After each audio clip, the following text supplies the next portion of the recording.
Selamat malam untuk semua sahabat Nela Hukum. Sebentar lagi kita akan mulai live tentang seluk-beluk profesi hakim.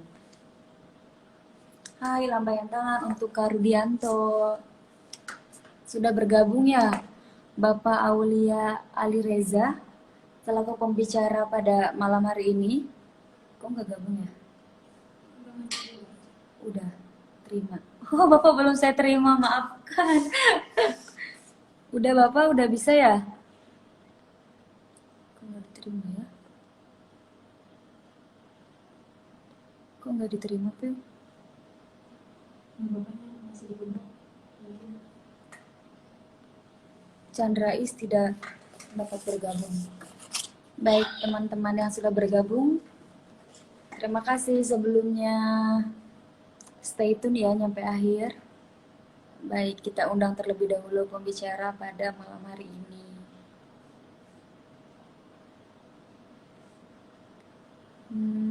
Sebentar.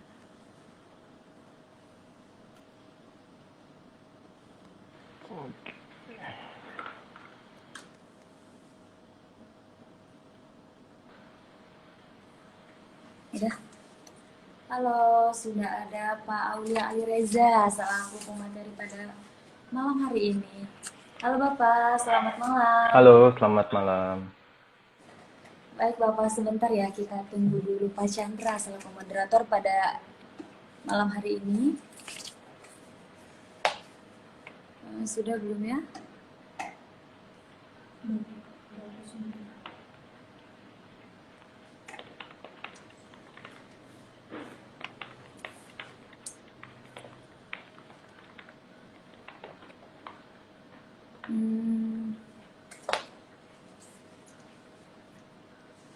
Sebentar ya.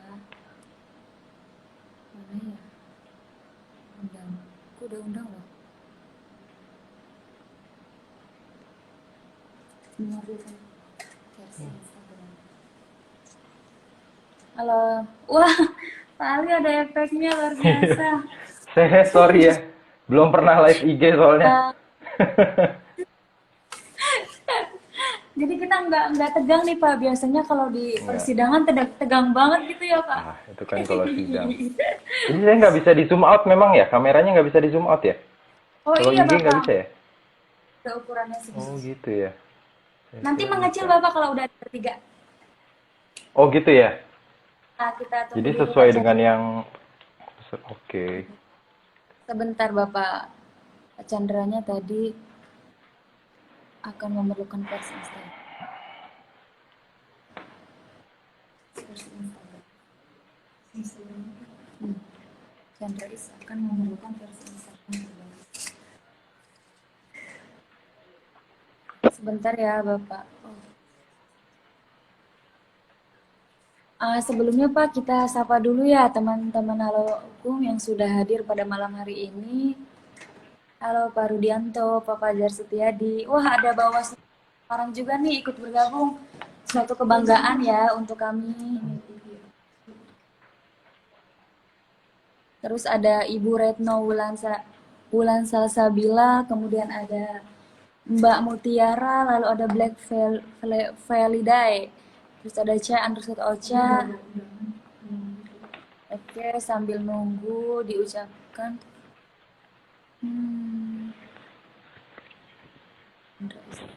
Ya masih versi bergabung masih. Sebentar ya Bapak, ada kendala untuk Ya, Pak Chandra. santai aja. Ih, santai. Bapak lagi nggak sibuk ya? Kalau malam ada sidang gitu nggak Pak? Enggak, saya lagi cuti kebetulan, jadi santai. Oh, kebetulan ya. Kita Iya, udah setahun bisa nggak pulang kan, di rantau, pulanglah sekalian jadi. teman-teman stay tune sampai akhir ya karena Pak Hakimnya udah standby. Beliau udah sengaja cuti kayaknya ya Pak buat lem. Kalau hukum ya keren banget sih Bapak. Gimana Pak Chandra udah bisa bergabung? Belum. Bawa pakai bawa.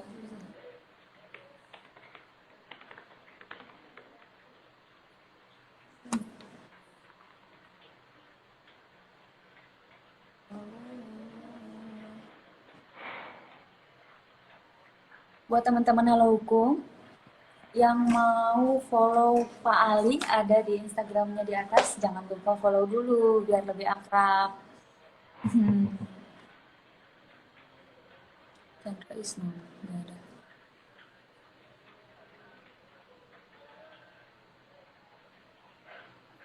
Undang ya, udah diundang. Ada diterima nggak ya? Sudah ada permintaan. Buat teman-teman harus standby nyampe akhir karena nanti bakal ada giveaway buat teman-teman yang pertanyaannya bagus. Waduh.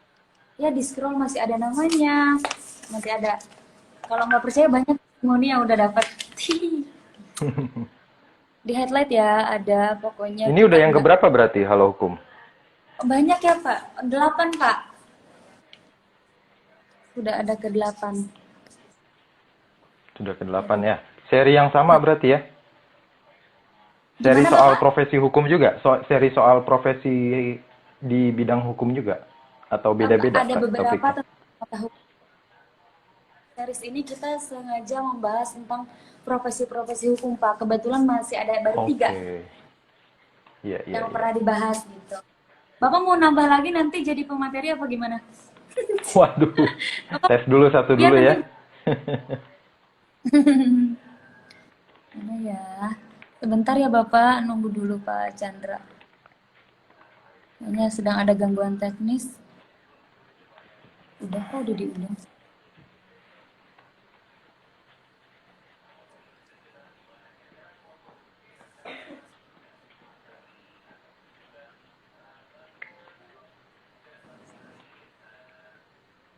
Nggak ada.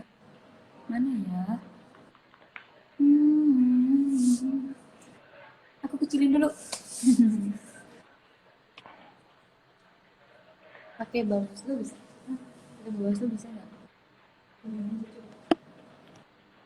Wah, ada mitra kita nih, Pak Johan. Halo, Pak Johan.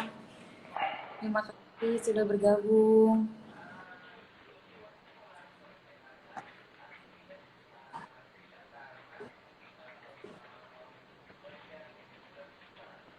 Mana ya, Pio? Undang, udah diundang juga. Sudah dapat bergabung, Cak.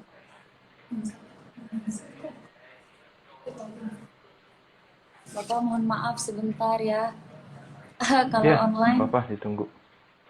bangga nggak sih lihat Bang Ali katanya? Bangga banget. Bapak kemarin aku sempet tes Pak, tapi belum ada Oh, rezeki kemarin tes. kayaknya. Itu kayaknya kurang amalannya apa gimana gitu ya Pak. Coba terus aja. Diketawain dong sama bapaknya.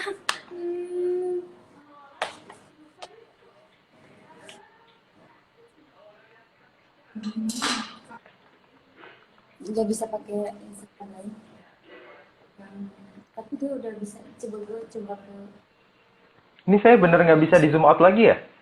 Memang nggak ada Oh settingnya ya? nanti nanti ngekecilin sendiri. Nanti Kalau mengecil misalnya sendiri? ada bertiga masuk Oh, menunggu.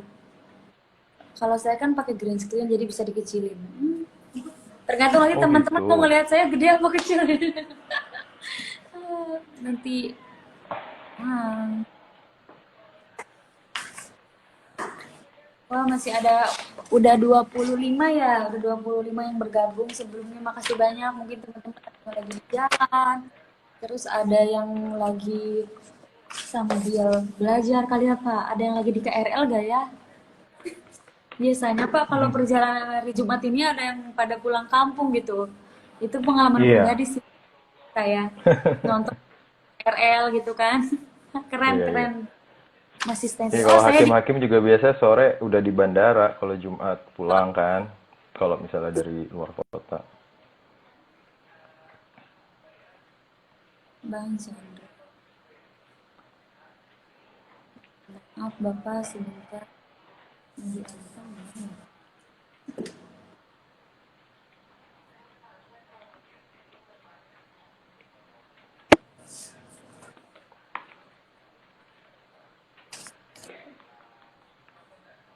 Wah, udah ada 29 orang, 31 yang bergabung. Terima kasih. Hmm.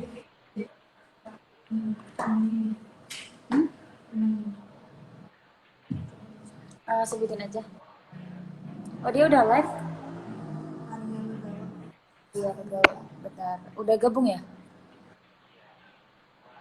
Arya. HR?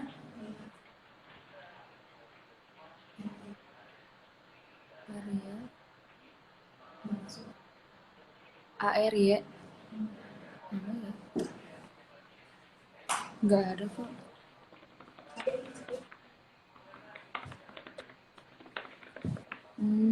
Chandra sudah bergabung. Sebentar ya Bapak. Mohon maaf buat teman-teman yang udah stay tune. Terima kasih telah menunggu.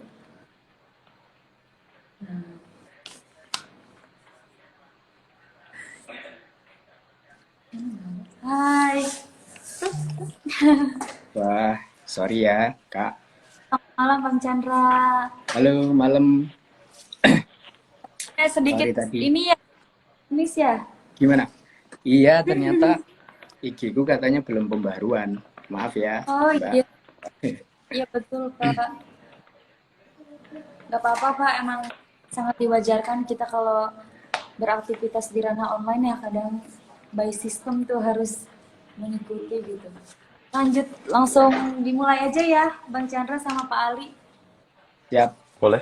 Mila, boleh. Ya, halo, Assalamualaikum warahmatullahi wabarakatuh. Salam sejahtera, Om Swastiastu, Namo Buddhaya. Selamat malam kepada seluruh sahabat Al-Hukum dimanapun teman-teman berada. Mungkin ada yang lagi dalam perjalanan pulang, ada yang masih stay tune di kantor, ada yang masih nunggu bosnya pulang. Wah, pokoknya kalau hari Jumat ini OTW pulang gitu ya, OTW pulang kampung banyaknya. Seperti itu. Sebelumnya terima kasih kami tim Halo Hukum mengucapkan karena teman-teman telah meluangkan waktunya untuk bergabung dengan live Instagram. Baik teman-teman Halo Hukum, pada malam ini tema Lotok Series yaitu seluk-beluk profesi hakim. Wah, kalau untuk di kalangan sarjana hukum, profesi hakim ini sangat seksi, Pak. Kayaknya kalau ditanya sarjana hukum cita-citanya apa? 70% bilangnya hakim. Tapi gimana sih gitu caranya jadi hakim? Nggak semudah sarjana hukum terus sekolah jadi hakim, nggak gitu. Nah, maka dari itu kita mengadakan Law Series Talk ini untuk mengetahui bagaimana sih persiapan yang harus dilakukan untuk sarjana hukum ketika mempunyai cita-cita dari pribadinya tuh untuk menjadi seorang hakim. Hakim adalah orang yang bertindak sebagai pemimpin dalam persidangan. Seorang hakim bisa menjalankan tugas peradilan sosial di lingkungan peradilan umum, peradilan tata negara, atau peradilan agama. Adapun hal tersebut telah diatur dalam Undang-Undang Nomor 48 Tahun 2009 tentang Kekuasaan Kehakiman. Nah, eksistensi profesi hakim sendiri sampai saat ini masih menjadi salah satu profesi yang diminati oleh para sarjana hukum. Terbukti loh pada data yang dikutip dari website resmi Mahkamah Agung, jumlah calon pegawai negeri sipil MA berdasarkan formasi yang disediakan Mahkamah Agung lebih dari 35.000 telah mendaftar.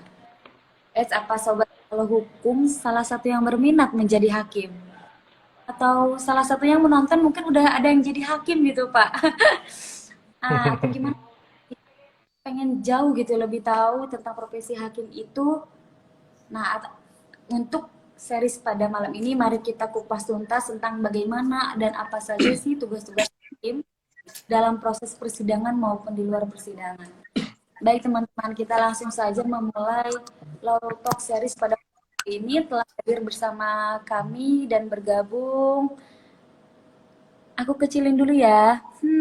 Bisa teman-teman lihat ya di layarku ada Pak Chandra Isnawan. Beliau merupakan staf hukum penindakan pelanggaran Bawaslu Kota Semarang. Keren banget. Lanjut ke pematerinya yaitu Pak Aulia Ali Reza. Beliau merupakan hakim negeri Lubuk Sikapi. Pasti ini bakal dikupas tuntas banget sih. Sama ahlinya. Baik, aku langsung saja serahkan kepada Bang Chandra untuk memoderatori pada Law Talk Series pada malam hari ini. Silakan Bang Chandra. Ya, terima kasih Mbak Mila. Waktunya berapa menit nih Mbak Mila? Halo? Kurang lebih untuk presentasi 15 menit, Bang. Oh iya, Nanti siap. tanya bisa dipaparkan. Oke, terima kasih. Langsung saya mulai aja ya. Baik, Bismillahirrahmanirrahim. Assalamualaikum warahmatullahi wabarakatuh. Selamat malam teman-teman semua. Salam sejahtera buat kita semua. Salam, Om Swastiastu, Namo Buddhaya. Terima kasih atas kesempatannya kepada tim Hal Hukum malam ini. Saya bisa memandu kegiatan keren ini, kegiatan yang sangat-sangat dinantikan oleh seluruh mahasiswa Fakultas Hukum se-Indonesia. Nah, kali ini juga saya ditemani oleh beliau yang terhormat, Bapak Aulia Ali Reza. Nah, Bapak Aulia Ali Reza ini adalah Hakim Pengadilan Negeri di Lubuk Sikaping, Pasaman, Sumatera Barat. Nah, sebelum kita memulai acara pada malam hari ini, saya bacakan untuk kurikulum vitae-nya nih. Kurikulum vitae untuk pembicara malam hari ini yaitu Bapak Aulia Ali Reza. Beliau lahir di Jakarta 12 Juni 1992. Saat ini beliau bekerja sebagai hakim di Pengadilan Negeri Lubuk Sikaping sebagai hakim. Wah, ini hakim muda nih teman-teman, jadi nanti bisa belajar bareng, sharing bareng kira-kira trik and tipsnya seperti apa untuk nanti teman-teman mahasiswa hukum ketika memang sudah lulus bisa untuk menjadi seperti Pak Aulia Ali Reza. Nah, berkaitan dengan pengalaman pendidikannya Bapak Aulia Ali Reza ini, beliau merupakan lulusan sarjana hukum pada Fakultas Hukum Universitas Indonesia angkatan 2010. Begitu ya, Pak Ya, Ali. betul. Untuk pengalaman kerjanya sebelum menjadi hakim, beliau juga di tahun 2013 beliau menjadi volunteer di MAPPI, terus kemudian menjadi asisten peneliti, juga pernah menjadi enumerator di LAIP, terus kemudian juga di tahun 2018 beliau menjadi seorang peneliti di MAPPI FAUI, kemudian beliau juga uh, menjadi calon hakim peradilan umum di Pengadilan Negeri Denpasar. Selanjutnya untuk pengalaman kerja yang saat ini beliau eh, laksanakan yaitu menjadi seorang hakim di Pengadilan Negeri Lubuk Sikaping. Nah, untuk teman-teman semua yang hadir pada malam hari ini, semoga bisa menyimak dengan baik dan dengan seksama berkaitan dengan cara-cara, tipsnya untuk menjadi seorang hakim seperti apa nanti bisa dijelaskan oleh Bapak Aulia Ali Reza. Nanti teman-teman juga bisa bertanya nih, karena dari teman-teman Halo Hukum juga menyiapkan beberapa hadiah untuk pertanyaan-pertanyaan dari teman-teman yang memang keren-keren ini. Untuk menyingkat waktu dan tempat disilahkan untuk Bapak Aulia Reza untuk memaparkan materi atau sharing ilmunya pada malam hari ini. Dipersilahkan Bapak. Baik, terima kasih Pak Chandra ya dan teman-teman Ya. Halo Hukum. Assalamualaikum warahmatullahi wabarakatuh. Selamat malam semuanya. Selamat malam juga untuk seluruh, kalau di Instagram apa nyebutnya? Peserta atau hadirin ya. Hadirin yang hadir dalam acara live Instagram yang diadakan oleh Halo Hukum hari ini. Perkenalkan sebelumnya sebagaimana sudah disebutkan, saya Aulia Ali Reza, biasa dipanggil Ali. Saat ini saya bertugas sebagai hakim di Pengadilan Negeri Lubuk Sikaping. Nah, untuk yang belum tahu Lubuk Sikaping itu ada di mana? Lubuk Sikaping itu ada di Kabupaten Pasaman. Jadi memang untuk di Sumatera Barat sendiri, nama pengadilan negerinya tidak mengacu pada nama kabupaten kota, tapi mengacu pada ibu kota kabupaten gitu ya. Jadi untuk pengadilan negerinya sendiri dinamakan Pengadilan Negeri Lubuk Sikaping. Itu di Kabupaten Pasaman, perbatasan antara Sumatera Barat dan Sumatera Utara. Jadi mayoritas di sana sudah campur gitu ya, sukunya sudah Mandailing, masih sebagian Minang. Sebelumnya saya sebelum ditugaskan di Pengadilan Negeri Lubuk Sikaping, saya sempat bertugas di Pengadilan Pengadilan Negeri Denpasar. Itu pada saat di Pengadilan Negeri Denpasar sendiri, itu merupakan masa-masa di mana saya menjalankan proses pendidikan sebagai calon hakim itu sendiri. Pengadilan Negeri Denpasar itu saya sejak tahun 2018, sekitar bulan September sampai dengan bulan Februari tahun 2020 sebelum dilantik di Pengadilan Negeri Lubuk Sekaping. Nah, sebelum di Denpasar sendiri, saya sebenarnya sempat ditempatkan di Pengadilan Negeri Pulau Punjung. Jadi Pulau Punjung itu sendiri, tadi yang saya sampaikan bahwa memang di beberapa pengadilan negeri di Sumatera Barat dinamakan bukan sesuai dengan nama kota kabupaten, tapi mengacu pada ibu kotanya. Nah, Pulau Punjung ini ada di Kabupaten Dharmasraya. Cuman kondisinya waktu itu, karena Pengadilan Negeri Pulau Punjung belum ada, jadi baru dibikin peraturannya tentang pembentukan Pengadilan Negeri Pulau Punjung, namun secara fisik belum ada. Akhirnya saya ditempatkan di Pengadilan Negeri Muaro yang ada di Kabupaten Sijunjung. Nah, jadi bisa dibilang sudah 3 pengadilan lah saya berpindah gitu ya. Namun bertugas sebagai hakimnya baru di Pengadilan Negeri Lubuk Sekaping. Ini nggak ada masalah kan? Nggak ada masalah koneksi internet kan saya? Lancar, Bapak. Lancar ya. Kalau ada masalah disampaikan aja ya, karena saya mungkin agak terganggu juga sinyalnya gitu ya. Nah, kemudian mungkin saya sifatnya bercerita aja lah ya, nggak usah ngasih materi ya. Kalau ngasih materi terlalu berat juga gitu ya kalau menurut Lafigi. Jadi perjalanan menjadi hakim ini sendiri, saya mendaftar itu tahun 2017. Jadi rekrutmen hakim itu terakhir diadakan tahun 2009. Jadi setelah tahun 2009 itu tidak ada sama sekali rekrutmen hakim. Bisa dibilang vakum lah gitu.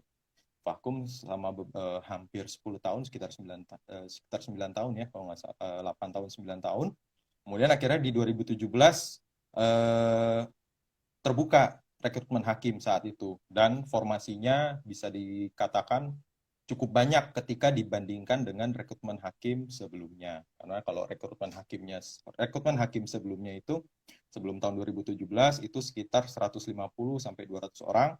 Tapi di tahun 2017 itu total yang direkrut, saya agak kurang pasti, tapi kurang lebih sekitar 1.500 orang. Nah, 1.500 orang itu untuk 3 lingkungan peradilan. Sekitar 1.000 orang dengan berbagai formasi untuk peradilan negeri, peradilan umum, kemudian sekitar berapa puluh orang itu untuk peradilan tata usaha negara, dan sekitar berapa ratus orang itu untuk peradilan agama. Jadi bisa dikatakan angkatan kami ini merupakan angkatan pertama dengan rekrutmen terbesar, sekitar kurang lebih 1.500 orang. Kalau yang dari saya dengar sih waktu itu yang mendaftar pada tahun 2017 itu sekitar 36.000. 36.000 diseleksi, kemudian sisa sekitar 4.000 sampai 5.000 hingga akhirnya tersisa sekitar 1.500 orang yang lolos ke terpilihlah untuk menjadi hakim itu sendiri. Walaupun belum dilantik jadi hakim ya, karena masih ada proses pendidikan kembali. Nah, kemudian ujiannya sendiri saya masih ingat waktu itu dilakukan kalau nggak salah pada pertengahan tahun 2017. Sekitar ya pertengahan tahun 2017 daftar, melengkapi persyaratan. Pada saat itu ada sekitar 3 tahap seleksi. 3 tahap seleksi itu pertama di tahap administrasi, kemudian ada di tahap kedua SKD. Ya saya agak lupa juga sih karena udah cukup lama juga. Cuman ada tahap kedua SKB ya, itu yang nanti nilainya terpampang online. Kemudian yang terakhir itu ada wawancara, kemudian seleksi kompetensi bidang, kemudian ada juga psikotes. Nah, ini yang saya dengar tahun ini agak sedikit berbeda kalau nggak salah ya. Kalau nggak salah tahun ini ada tes bahasa Inggris ya, diganti dari psikotesnya ya. Kalau nggak salah seperti itulah. Jadi mekanisme rekrutmen tahun ini mungkin agak sedikit berbeda dengan tahun lalu. Nah, akhirnya pengumuman itu bulan November. Saya masih ingat bulan November karena hari Jumat saya pengumuman, hari Minggunya saya lamaran. Jadi saya masih ingat betul lah pengumuman itu hari Jumat. Kemudian pengumuman November, kami baru dipanggil untuk bertugas itu sekitar bulan Februari. 18 Februari, sekitar 20-an Februari, kemudian ada pembekalan, baru langsung kami berangkat. Jadi pembekalan selama 3 hari di Megamendung, langsung kami berangkat ke satker yang sudah ditunjuk. Jadi satkernya kalau saya waktu itu ke Pengadilan Negeri Muaro, ke Pengadilan Negeri Pulau Punjung yang kemudian akhirnya menginduk ke Pengadilan Negeri Muaro, kemudian akhirnya kami mengikuti diklat latsar CPNS dulu. Jadi karena memang dulu salah satu problematis rekrutmen hakim itu berkaitan dengan rekrutmen mekanisme rekrutmen. Jadi akhirnya kan digunakan mekanisme rekrutmen CPNS, otomatis kami harus melalui latsar seperti sebagaimana CPNS pada umumnya begitu ya. Cuman bedanya pada waktu angkatan kami itu proses latsar CPNS-nya dipotong. Kalau yang rata-rata setahun prosesnya akhirnya dilantik PNS baru bisa mengikuti pendidikan.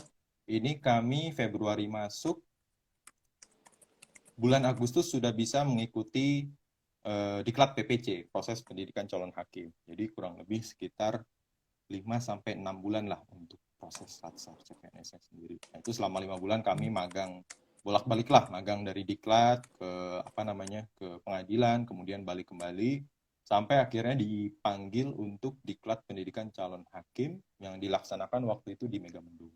Nah, karena kapasitas diklat sendiri yang cukup terbatas ya, mungkin angkatan kami ini kan memang karena kondisinya waktu itu sudah bertahun-tahun tidak melakukan rekrutmen hakim dan kondisinya di pengadilan negeri kelas 2 sendiri banyak hakim yang tidak bisa mutasi karena tidak ada yang menggantikan gitu.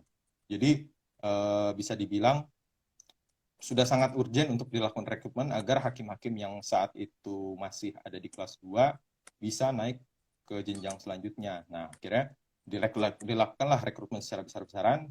Nah, kondisinya waktu itu memang akhirnya karena banyaknya angkatan kami ini, jumlah sekitar 1.500 orang, proses pendidikan calon hakim sendiri dilakukan melalui 3 gelombang. Jadi ada gelombang 1, 2, dan 3, kemudian saya masuk di gelombang pertama, itu masuk mulai pendidikan di bulan Agustus.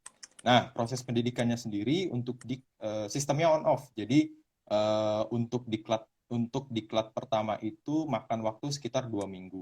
2 minggu, kemudian kita off class itu waktu itu saya ditunjuk untuk magang di Pengadilan Negeri Denpasar. Jadi setelah latsarnya di Pengadilan Negeri Muaro, menginduk dari Pengadilan Negeri Pulau Punjung, untuk proses PPC-nya sendiri saya dilakukan di Pengadilan Negeri Denpasar waktu itu. Jadi bulan Agustus setelah 2 minggu saya melakukan diklat di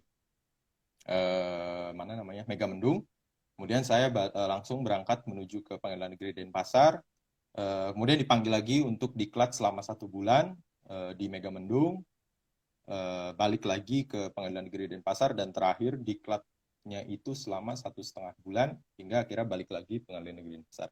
Jadi memang waktu itu kalau cerita dari senior-senior yang angkatan sebelum saya, ceritanya kalau mereka diklat itu langsung panjang. Jadi nggak sistemnya on-off seperti saya, tapi langsung berapa bulan, langsung kemudian magang, akhirnya ujian terakhir. Nah, kalau kami waktu itu sistemnya on-off, jadi 2 minggu, sebulan, kemudian kalau nggak salah sebulan setengah. Saya kurang ingat juga gitu, cuman kurang lebih seperti itulah prosesnya. Hingga akhirnya proses diklat sendiri waktu itu selesai pada bulan November atau Desember 2019. Jadi rencananya memang sebenarnya awal tahun 2020 kami sudah bisa dilantik sebagai hakim. Nah, cuman kondisinya waktu itu kebetulan awal 2020 itu pandemi. Jadi rencananya pelantikan yang rencananya dilakukan besar-besaran di Sentul waktu itu nggak salah, kira batal dan akhirnya kami langsung untuk mengantisipasi kondisi pandemi, kami langsung diminta untuk berangkat ke satker masing-masing agar bisa dilantik di masing-masing satker. Kondisinya waktu itu saya masih ingat, seminggu setelah saya datang ke satker, ke Pengadilan Negeri Lubuk Saping, bandara langsung ditutup. Jadi banyak juga rekan-rekan hakim angkatan saya itu yang akhirnya proses pelantikannya terlambat karena memang tidak bisa terbang. Kalau dengar cerita mereka ya ngeri-ngeri juga gitu, ada yang sampai rela menempuh jalur darat, menyeberang supaya bisa sampai ke satker yang jauh sekali gitu ya. Karena kami kan untuk hakim pertama itu sendiri memang kalau sesuai aturan ditempatkannya di kelas 2 gitu ya. Di kelas 2 itu ya berarti rata-rata ya pengadilan negeri ibu kota kabupaten lah yang di apa namanya, kalau dari dibandingkan dengan kelas 1 ya mungkin bukan bukan kota yang terlalu ramai gitu. Ada juga yang di perbatasan atau mungkin di pulau terpencil dan lain sebagainya. Jadi memang tantangannya waktu itu bagaimana supaya bisa ke Satker supaya bisa dilantik agar tidak terlambat gitu ya. Karena kondisinya waktu itu pandemi dan banyak berbagai jalur transportasi ditutup. Nah, alhamdulillah saya bisa sampai sebelum bandara ditutup, bisa sampai dengan selamat. Kira dilantik di bulan April 2020. Semenjak itulah saya bertugas sebagai hakim, berarti sekarang sudah sekitar 1 tahun 7 bulan atau 8 bulan ya. Udah sekitar segitulah, udah 1 tahun lebih saya bertugas di Pengadilan Negeri Lubis Kaping. Nah, kemudian kenapa sih saya akhirnya mau, jadi kalau tadi sempat disinggung sama Pak Chandra sebelumnya, saya sempat di Lembaga Riset Kampus di apa namanya MAPI FHUI, Masyarakat Pemantau Peradilan. Jadi sebelumnya saya di Masyarakat Pemantau Peradilan gitu ya. Dulu kerjanya justru mantau persidangan gitu ya. Kita mahasiswa diajak untuk memantau persidangan, memantau para hakim dan lain sebagainya, memantau perkara. Nah, kok bisa dari pemantau malah akhirnya sekarang jadi yang dipantau gitu kan istilahnya. Ya ini sebenarnya dari pekerjaan juga gitu. Saya timbul rasa suka gitu dengan tertarik lah untuk menjalankan pekerjaan. Jadi ada satu cerita tadi sempat disebutkan sempat membantu juga lembaga LAIP, lembaga advokasi dan untuk independensi peradilan itu berkaitan dengan stok opnam perkara. Jadi waktu itu intinya kami ada riset lah di Mahkamah Agung, ngobrol lah saya dengan salah satu hakim. Ada masih ingat namanya Bu Rita Elsi. Di situ saya disampaikanlah berbagai cerita dari Bu Rita, apa sih bagaimana pekerjaan hakim suka dukanya. Kemudian disampaikan bahwa sebentar lagi ada rekrutmen kalau bisa ikut. Nah dari situlah saya mulai tertarik mencari tahu seperti apa pekerjaan hakim.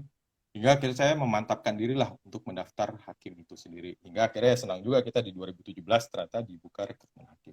Nah saya memandang hakim ini sendiri itu sebagai pekerjaan yang apa ya, yang istilahnya kalau kita di bidang hukum tuh hukum banget gitu. Kita kita kita dituntut untuk belajar terus gitu. Mencari hukum seperti apa, kemudian juga bagaimana belajar menerapkan hukum yang selama ini kita pelajari.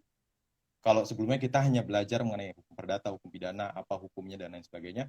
Nah, ini bagaimana kita menerapkan hukum yang sudah kita pelajari itu di masyarakat yang mungkin kondisinya seringkali tidak ideal. Misalnya ada hukum yang sebenarnya tidak terlalu pas untuk diterapkan di satu masyarakat, tapi masyarakat itu ya butuh dijatuhkan putusan.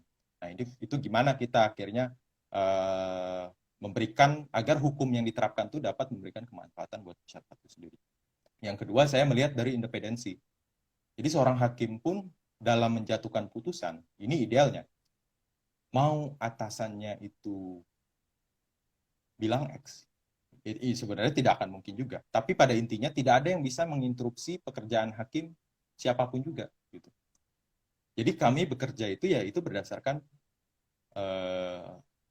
apa yang kami pahami tanpa bisa diintervensi oleh siapapun. Nah ini itu yang bikin saya tertarik bahwa ya, di sini saya bisa belajar terus tanpa harus apa namanya, tanpa harus merasa misalnya ada yang mengintervensi dan lain sebagainya. Disitulah saya merasa tertarik bahwa ini menarik juga pekerjaan sebagai hakim gitu untuk melanjutkan passion di bidang hukum. Kemudian juga dari segi ini kan sempat ditanya, saya sempat dari teman-teman Halo Hukum ditanya untuk sharing soal masalah salary. Salary-nya sendiri kalau bisa dibilang ya kalau menurut saya sudah cukup lah. Walaupun mungkin jadi perbincangan juga, teman menurut saya saat ini ya bisa dibilang ya sudah bisa lah, kita tidak perlu takut untuk di sini ada pertanyaan kan agar hakim yang bersih dan tidak tergiur dana korupsi bagi terdakwa. Kalau menurut saya sudah cukup. Oh, daerah-daerah gitu sudah cukup.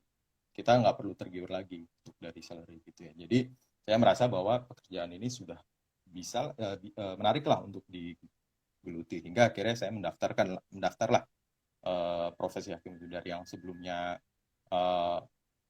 kita mantau peradilan, kita akhirnya menjadi bagian yang dipantau itu.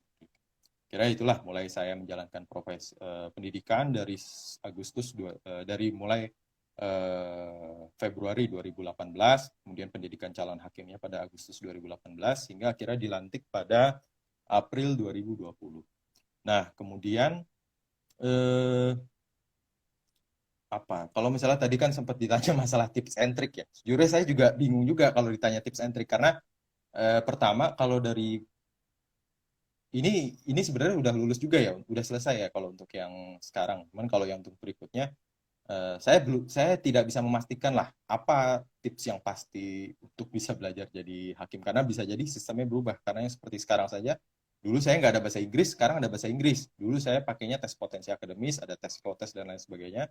Sekarang ada bahasa Inggris, ternyata sudah dibutuhkan karena mungkin semakin sekarang kita makin era globalisasi, butuh juga hakim punya pemahaman yang bagus mengenai hal-hal global, kira dibutuhkan tes bahasa Inggris. Nah, pada intinya sih kalau berdasarkan pengalaman saya kemarin pertama ya belajarlah materi-materi hukum dasar lah. Materi-materi hukum dasar, kemudian juga ya bahasa Inggris. Sekarang berarti bahasa Inggris. Kemudian pada saat wawancara kita kalau bisa yakin lah dengan apa yang disampaikan.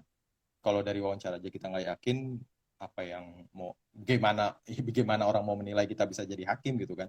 Kalau dari wawancara aja kita nggak yakin gitu. Itu kan sebenarnya cara menentukan ini orang mau menjatuhkan putusan ragu atau enggak. Kalau di wawancara aja ragu-ragu, bagaimana mau menjatuhkan putusan. Kemudian yang terakhir ya karena memang seleksinya sendiri prosesnya masih menggunakan tes CPNS ya berarti dipelajari saja materi-materi CPNS itu sendiri. Jadi ya kurang lebih sebenarnya sama lah untuk tes lembaga-lembaga lain paling ditambah diperdalam aja materi hukumnya. Kemudian untuk suka dukanya sendiri ya otomatis pertama jauh dari tempat tinggal. Kalau di mana misalnya kalau di sudah dipastikan lah saya apa namanya untuk hakim pertama itu sendiri ya kemungkinan kecuali ada kondisi-kondisi khusus ya misalnya dia sangat berprestasi atau dia eh, punya kemampuan khusus ya itu mungkin bisa menjadi pengecualian. Cuman pada prinsipnya setiap hakim yang baru dilantik dia akan ditempatkan di kelas 2. Kelas 2 ya bisa dicek lah pengadilan negeri di kelas 2 tuh di mana saja gitu ya. Rata-rata di luar Pulau Jawa. Rata-rata di luar Pulau Jawa dan itu mungkin variatif. Ada pengadilan negeri kelas 2 yang dia ramai dari segi kota apa namanya keramaian ibu kota, sudah banyak tempat belanja dan lain sebagainya. Ada juga yang dia perbatasan, sepi, jauh dari tempat dan lain sebagainya. Cuman kalau bisa dibilang rata-rata memang ditempatkan jauh dari tempat tinggal. Cuman kalau yang saya lihat sendiri untuk peraturannya yang terbaru memang ada kondisi-kondisi yang memungkinkan agar sebisa mungkin calon hakim tersebut bisa ditempatkan atau hakim tersebut bisa ditempatkan di lokasi yang bisa berdekatan lah. Misalnya perempuan yang punya anak, kemudian saat mendaftar terus diterima sedang menjalankan S2 itu bisa menjadi pertimbangan agar didekatkan dengan lokasi kampus dan lain sebagainya. Atau kalau nggak salah ada juga yang dia misalnya sebelumnya sudah bekerja di pengadilan tapi bukan menjadi hakim, apa jadi honorer, pegawai dan lain sebagainya, itu bisa dipertimbangkan untuk balik atau berdekatan dengan lokasi kerja sebelumnya. Gitu.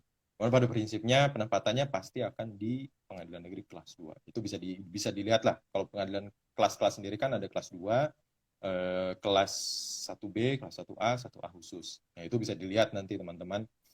Ada tuh daftarnya peraturan dari Mahkamah Agung yang mengatur mengenai kelas-kelas pengadilan, terus pengadilan negeri apa saja yang masuk kelas tersebut. Itu bisa dicek. Nah, kalau cerita sendiri ya mungkin saya kurang lebih hanya bisa menyampaikan cerita sebagai hakim di peradilan umum. Tentunya untuk hakim-hakim di lingkungan peradilan lain seperti peradilan tata usaha negara atau peradilan agama punya ceritanya masing-masing yang tidak bisa saya sampaikan karena saya tidak mengalami. Itu kan nggak akan lebih relevan ketika minta cerita langsung dari mereka. Nah, pertama tadi itu mungkin ya, pertama tantangannya jauh dari tempat tinggal, kemudian juga kalau saya sendiri sih sebenarnya tidak memandang itu sebagai satu hal duka gitu ya. Walaupun kadang mungkin sedih juga ya kalau untuk jauh dari tempat tinggal karena ya bisa jadi kita namanya kondisi ada kabar duka dan lain sebagainya atau ada kemalangan, kondisi tapi tempat penempatan jauh transportasi terbatas, ya akhirnya kan sulit untuk mengakses. Kayak misalnya untuk pulang dia harus mengakses kapal yang kondisinya kalau ada badai tidak akan ada penyeberangan. Perahu gitu ya, perahu dia tidak akan ada.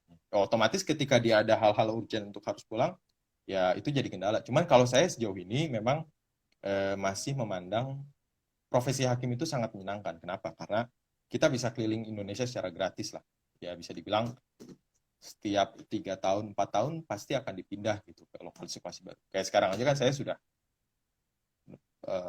penugasan di Sijunjung, kemudian di Pengadilan Negeri Denpasar, di Bali gitu kan. Lumayan juga liburan gratis ke Bali gitu kan. Sekalian penugasan. Sekarang balik lagi ke Pasaman, Sumatera Barat. Nah, sekalian berkeliling tersebut, kemudian juga kita akan bertemu dengan orang-orang baru dengan budaya baru. Saya sebelumnya lama di Jakarta, dari lahir saya di Jabodetabek, sampai kuliah, sampai kemudian lulus kuliah, kerja sebentar, itu saya di Jakarta ya, ketemunya orang-orang itu aja. Nah ini kemudian saya dapat penugasan tiba-tiba ke Pengadilan Negeri Muaro, ya otomatis saya akan berkenalan dengan orang-orang masyarakat di sekitar Pengadilan Negeri Muaro, budaya baru, makanan-makanan yang tentu beda dan lain sebagainya. Kemudian pindah lagi ke Denpasar, belajar lagi. Jadi kalau saya memandang pekerjaan sebagai hakim itu sendiri lebih banyak sukanya lah, lebih banyak sukanya karena memang saya sendiri memang sudah paham dengan konsekuensinya dan senang dengan hal-hal dengan kondisi pekerjaan sebagai hakim itu sendiri. Siap Pak Ali, mohon maaf Pak Ya. Ali. Boleh? Siap. Keren sekali ini penyampaian materi dari Pak Ali, sharing-sharingnya juga. Nah ini untuk lebih menghidupkan sharing-sharing malam hari ini, boleh nggak nih kalau misal sesi tanya jawabnya atau pertanyaan-pertanyaan yang disampaikan teman-teman bisa saya pandu, nah nanti tinggal Pak Ali menjawab sesuai dengan pertanyaan-pertanyaan dari teman-teman. Karena ini pertanyaannya sangat banyak sekali Pak Ali, antusias dari teman-teman juga pertanyaannya keren-keren. Nah nanti mungkin bisa saya pilihkan beberapa pertanyaan yang mewakili pertanyaan dari banyak pertanyaan dari teman-teman. Gitu Pak Ali, gimana? Ya, silakan. Boleh, Oke, boleh. siap. Masuk. Ini saya pilihkan pertanyaan Pak Ali ya. Yang pertama, ada beberapa pertanyaan yang sama sehingga saya rangkum untuk diwakilkan. Jadi yang pertama itu, ini ada yang menarik nih Pak Ali, terkait dengan persyaratan menjadi seorang hakim. Nah, apa sih syarat khusus menjadi seorang hakim itu sendiri? Karena mengingatkan ada beberapa syarat yang tadi disampaikan Pak Ali, dari mulai kita harus belajar terus untuk materi-materi kehukuman, terus nanti juga ada proses wawancara bahasa Inggris. Apakah ada syarat-syarat khusus juga nih secara administratif untuk mempersiapkan diri menjadi seorang calon hakim itu sendiri? Gimana kira-kira Pak Ali? Syarat khususnya syarat administratif gitu ya? Atau Iya, gimana? kalau yang saya tangkap berarti seperti itu Pak ya, karena ini kan jembatan untuk menjadi calon hakim, berarti dimungkinkan syarat administratif khususnya seperti apa nih? Syarat administratif. Ya, Iya, kalau administratif tuh saya hanya bisa bicara pengalaman saya karena bisa iya, jadi ya, kayak tadi saya bilang waktu zaman saya tidak ada tes bahasa Inggris, iya, sekarang ada tes bahasa Inggris. Dulu ada tes psikotes, sekarang tidak ada. Sebenarnya kalau untuk syarat ya, ini kayak mungkin saya bicara secara general aja ya. iya. Saya pokoknya waktu itu IPK nih ya. Ini IPK mungkin jadi penasaran teman-teman gitu kan. Ya. IPK saya waktu itu 2,9 masih bisa. 2,9 Pak Ali? Ya, masih bisa. Oh, iya, iya. Kalau saya terbuka aja IPK gitu ya. Saya Ya, 29 masih bisa. Waktu itu kalau nggak salah syaratnya 2,75 kalau nggak salah ya. oh iya. Sekitar segitu. Nah, untuk hakim sendiri, kalau dari informasi angkatan sebelumnya, itu ada masalah tinggi badan. Nah, untuk angkatan saya tidak ada masalahnya gitu untuk tinggi badan. Jadi nggak ada minimal syarat tinggi badan. Nggak ada juga tes fisik. Karena memang hakim yang ya apa namanya tidak ada lagi tes fisik. Kemudian untuk materi hukum. Kalau untuk materi hukum sendiri waktu itu ya pelajarilah hukum-hukum pidana dasar, hukum perdata dasar, masalah kontrak, masalah perjanjian, syarat jenis-jenis perjanjian, kemudian syarat-syarat perjanjian, masalah pidana, sanksi pidana apa saja, kemudian juga isu-isu hukum yang menarik, seperti misalnya masalah tipikor, kemudian masalah sistem peradilan pidana anak, masalah sistem peradilan pidana anak, Atau ya pelajarilah kira-kira isu-isu hukum yang saat ini sedang naik gitu ya. Misalnya sekarang masalah kekerasan seksual itu dipelajari. Karena kadang ada juga pertanyaan kalau misalnya wawancara itu isu-isu hukum aktual. Sama Oke, siap. kalau saya ditanya skripsi saya apa, Ya, jadi ceritakanlah skripsinya apa. berarti emang berbeda-beda ya Pak, setiap calon hakimnya itu proses wawancaranya, pertanyaannya sesuai dari yang interviewnya nanti Iya, ya. benar. Oke, Iya. oke. Kalau nggak salah Oh yang iya Pak Ali. interview itu satu Ya. dari akademisi, satu lagi hakim kalau nggak salah. Oke, siap. Oh ya Pak Ali, ini juga ada pertanyaan menarik nih dari teman-teman. Ya, Terkait dengan proses persidangan. Jadi kan kalau misal dalam proses persidangan atau pembukaan sidang itu diharuskan untuk berdiri terlebih dahulu saat hakim memasuki ruang sidang nih. Nah, bagaimana kalau misal dari peserta sidang ataupun yang menghadiri sidang itu tidak berdiri, apakah ada sanksi yang berat atau seperti apa? Atau ini hanya sekedar etika berkaitan dengan proses menghormati persidangan itu sendiri? oh masalah berdiri sebelum Iya, hakim masuk ke masalah sidang ya. berdiri sebelum Ya, persidangan dimulai. ya itu sebenarnya memang etika dasar karena kita kalau dilihat Etika. di sidang-sidang luar negeri pun seperti itu kan etikanya. Cuman mungkin problemnya orang Indonesia ini belum terbiasa. Oke, Belum oke. terbiasa, kemudian juga ya kadang kondisi di ruang sidang itu kan seperti ini. Misalnya saya sidang perkara X, kemudian habis itu langsung sidang perkara Y, pihaknya baru. Saya sudah di ruang sidang gitu. Jadi jadi ya Oh, akhirnya mungkin memang budaya untuk berdiri di ruang sidang sebelum si hakim memasuki ruang sidang itu sendiri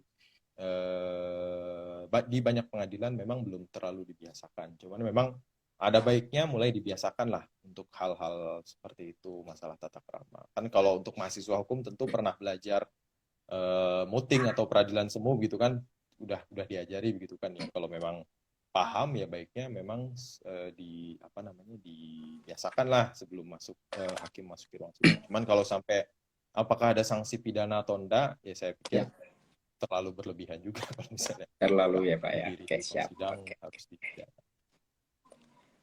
Ini ada pertanyaan lagi nih Pak, menarik berkaitan dengan mungkin kita belajar sekaligus pandangan Bapak berkaitan dengan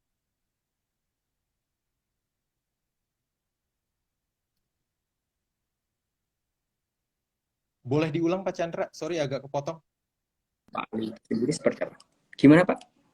Boleh diulang tadi agak kepotong suaranya dari awal pertanyaannya Oh apa? iya, siap. Siapa? Iya, ini jadi ada pertanyaan yang menarik yang saya pilih dari teman-teman eh, peserta malam hari ini berkaitan dengan hakim yang tertangkap KPK karena beberapa kasus, entah itu kasus suap maupun kasus-kasus korupsi yang lain. Nah, pandangan Pak Ali itu sendiri seperti apa? Nah, bagaimana juga cara Pak Ali untuk membentengi diri sebagai seorang hakim yang nantinya akan terus bekerja menghadapi tantangan-tantangan itu nih. Jadi mungkin nanti teman-teman peserta kalau memang nanti juga bisa jadi hakim ataupun calon hakim nantinya itu bisa belajar untuk menguatkan diri terhadap beberapa tantangan di lapangan seperti itu. Kira-kira dari Pak Ali seperti apa? Kalau komentar itu saya nggak bisa ya komentar masalah kasus lain karena secara profesi itu Ya, tidak etis gitu kan. Saya oh tidak punya gitu ya, kewenangan kayak untuk siap. nah, Iya, ini jadi sangat seperti menarik itu sekali seperti itu. pertanyaan. Tapi kalau untuk masalah tadi apa sih? Tadi saya sempat lihat juga di kolom komentar bagaimana Ya, sih menjadi hakim yang baik, bersih dan ya, gitu. Kan saya nggak pantas juga untuk menilai diri saya apakah saya sudah sesuai dengan apa namanya eh, hal-hal tersebut atau enggak. Karena ya bagaimana kita bisa menilai diri sendiri kemudian kita sampaikan ke orang kan belum tentu penilaian kita objektif. Cuman ada hal-hal yang mungkin menjadi pegangan saya atau menjadi gimana sih saya berusaha untuk seperti itu, gimana sih saya untuk bisa berusaha. Pertama agama lah yang jelas. Saya mungkin bukan orang yang ibadahnya sudah sangat baik atau enggak, tapi ketika berkaitan dengan profesi hakim, yang saya yakini bahwa ini benar-benar profesi yang berkaitan dengan eh, wewenang yang sangat besar yang diberikan kepada kita untuk menjadi hakim. Ada yang bilang eh, wakil Tuhan di dunia gitu. Ini bisa memutuskan nasib orang. Bahkan kalau di KUHP kita sendiri kan masih ada hukuman mati gitu. Ya. Menghukum mati secara legal itu kan ya itu kerjaan hakim. Ya bisa Oke, dibilang itulah yang diingat secara terus-menerus bahwa beban pekerjaan sebagai hakim itu sedemikian besarnya sehingga akan menjadi selalu pertanyaan, apakah sedemikian layak kita menukar beban tanggung jawab tersebut dengan hal-hal yang sifatnya dunia, apakah antar itu uang suap dan lain sebagainya. Oke, baik Pak Ali. Mungkin saya kembalikan lagi berkaitan dengan pertanyaan-pertanyaan administratif nih Pak Ali, karena memang kebanyakan teman-teman malam hari ini bertanya nih tentang syarat administratif. Ya wajar ya Pak Ali, karena Iya, pastinya ini para peserta yang hadir pada malam hari ini kan teman-teman yang nantinya akan segera lulus di kampusnya Fakultas Hukum terkhusus, dan ke depan juga mungkin atau paling tidak mereka punya keminatan menjadi seorang hakim. Nah, ada nggak sih Pak Ali uh, batas maksimal umur menjadi seorang hakim itu berapa oh kira-kira, kan umur, minimalnya ya berapa gitu ya? umur itu saya agak lupa juga ya. Cuman kalau nggak salah, jadi ini saya lupa juga ya. Cuman waktu itu saya direkrut itu 2017, ya. Oh Waktu iya, itu saya direkrut itu 2017.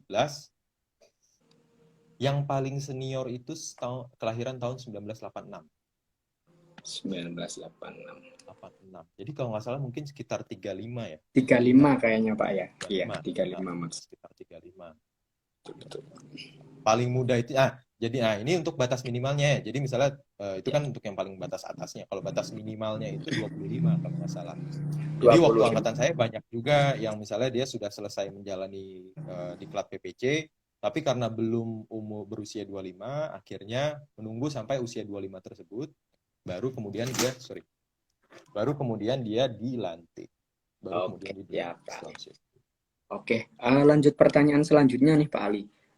Mungkin saya tambahi juga pertanyaan dari teman-teman berkaitan dengan kehidupan teman-teman di kampus. Jadi banyak kan nih Pak teman-teman mahasiswa yang ikut organisasi, baik itu organisasi ekstra, internal maupun organisasi-organisasi lainnya.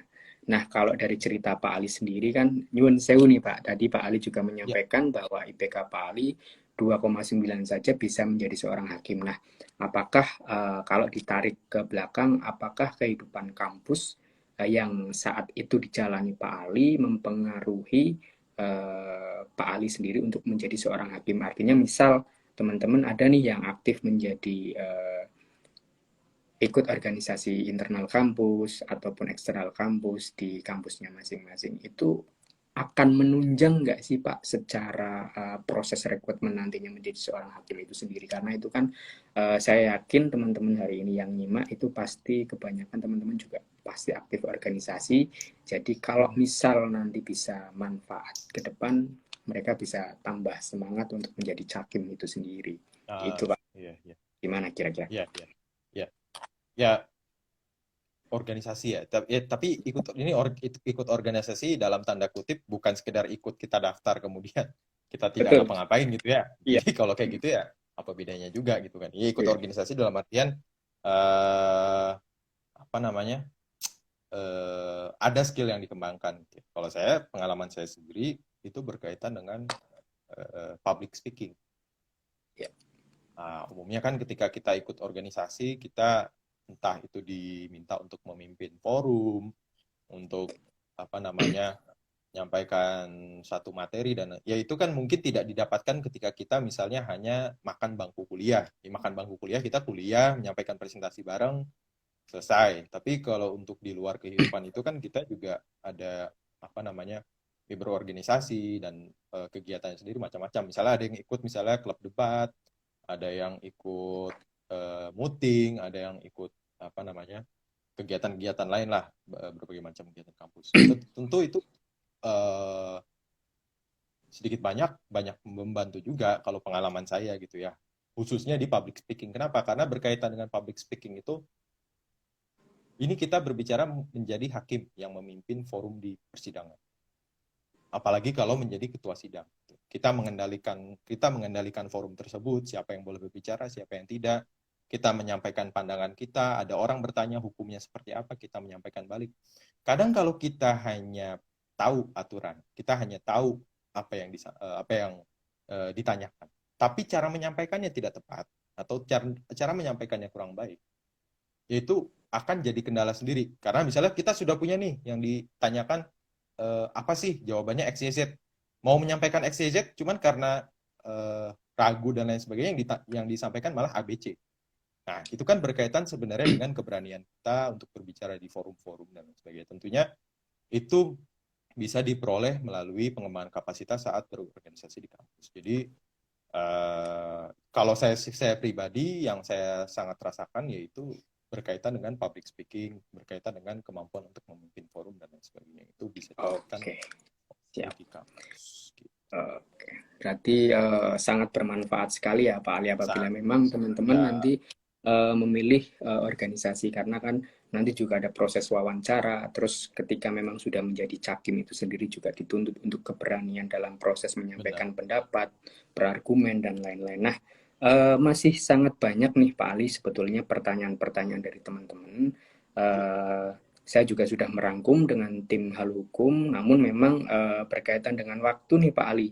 Waktu sharing kita memang terbatas. Nah, nanti apabila memang ada beberapa pertanyaan yang belum dijawab atau belum disampaikan di forum malam hari ini, nanti dari kita, teman-teman tim Hal Hukum berusaha untuk mengupayakan tetap menyampaikan ataupun menguraikan pertanyaan serta jawaban dari Pak Ali di Instagram Hal Hukum yang akan disampaikan setelah kegiatan pada malam hari ini.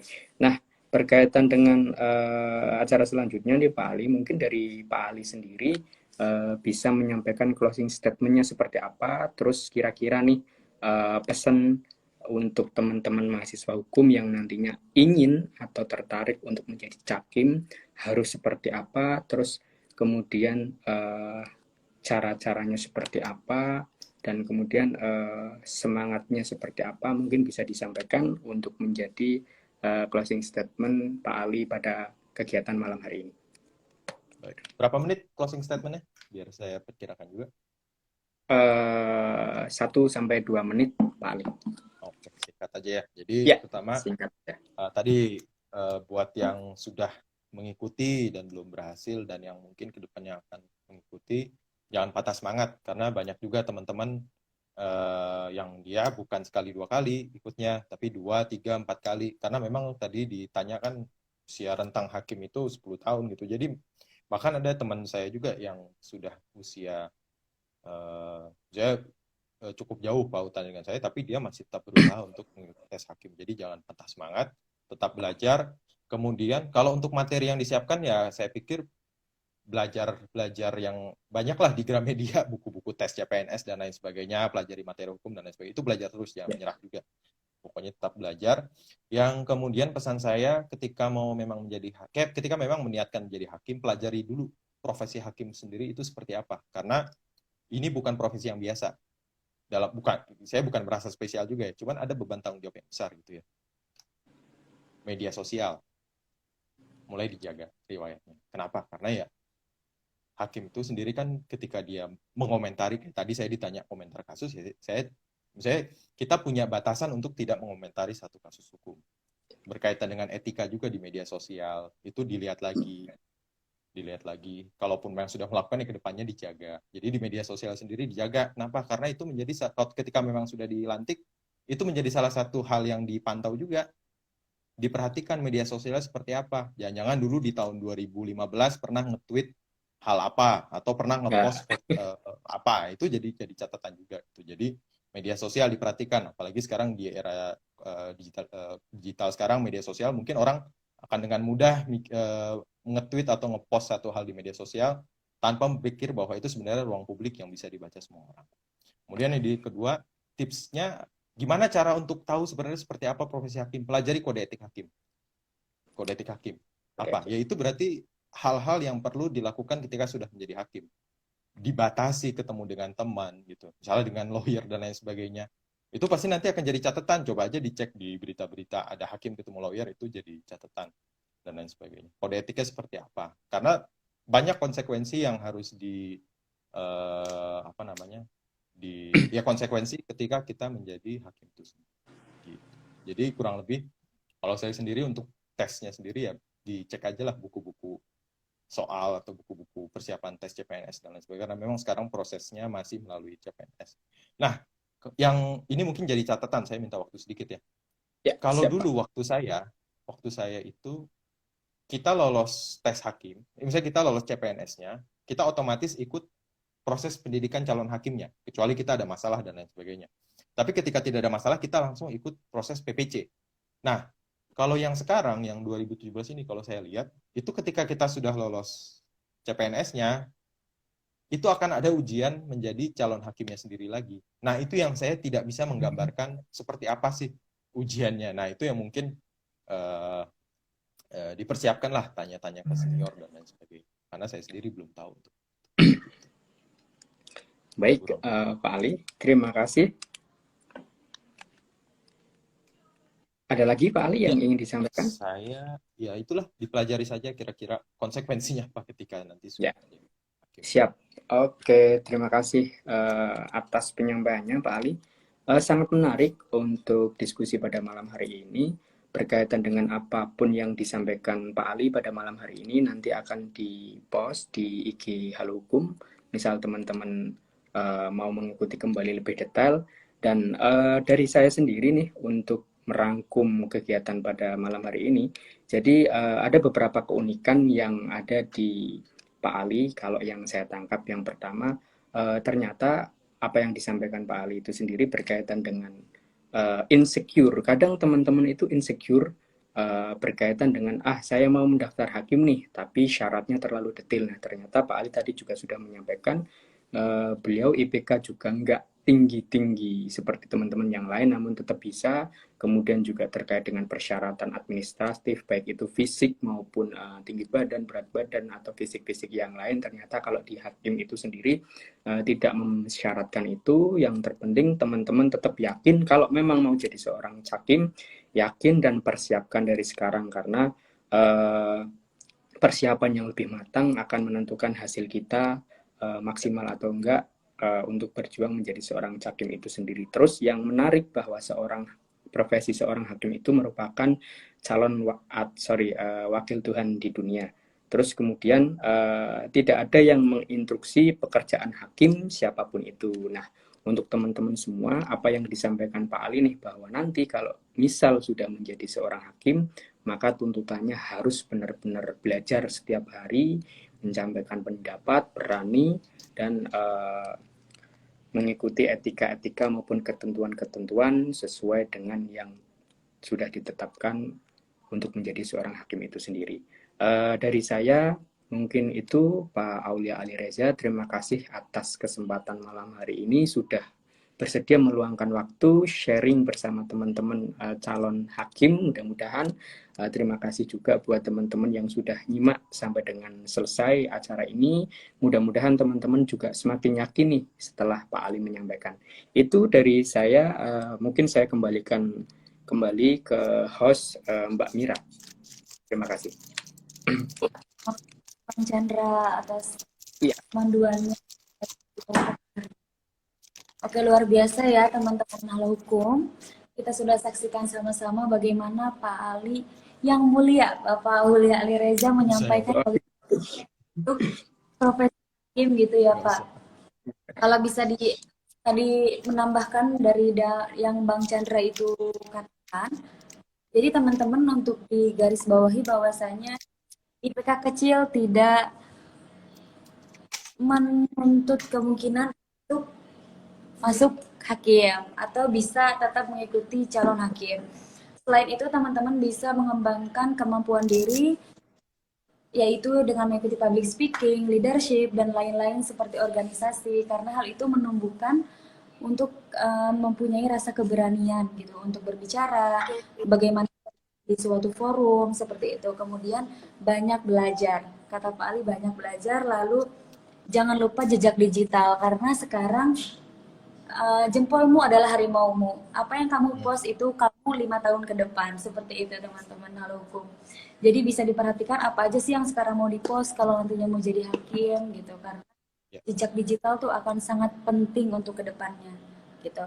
Mungkin sekarang kita merasa tidak penting menganggap satu postingan ini tuh dipost ke media sosial, tapi ketika itu sudah menjadi jejak digital, hal itu akan diungkap ketika kita nanti sudah menjadi orang yang besar gitu ya Pak, kurang lebihnya. Makanya kami selaku tim Halo Hukum menyediakan wadah untuk mengekspresikan hal yang bermanfaat, yaitu Halo Hukum. Oke, buat Ya. teman-teman yang sudah bertanya, Keren, terima kasih banyak. hukum.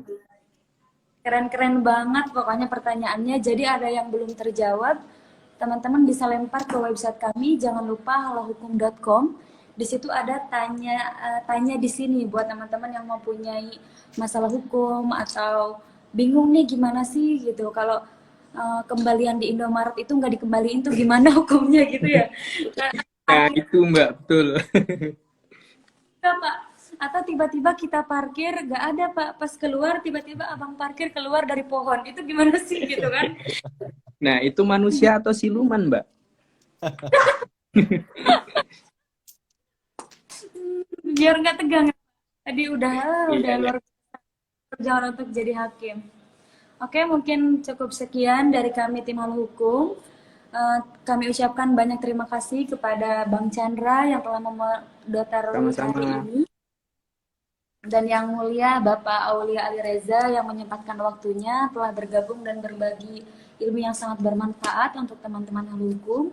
Dan tak lupa kepada Sobat Hal Hukum dimanapun berada, kami ucapkan terima kasih telah mengikuti Lotok pada malam hari ini. Jangan lupa untuk lotok-lotok selanjutnya akan diadakan di halohukum.com. Terima kasih, saya Mela Karmila undur diri. Wassalamualaikum warahmatullahi wabarakatuh. Waalaikumsalam warahmatullahi wabarakatuh. Apa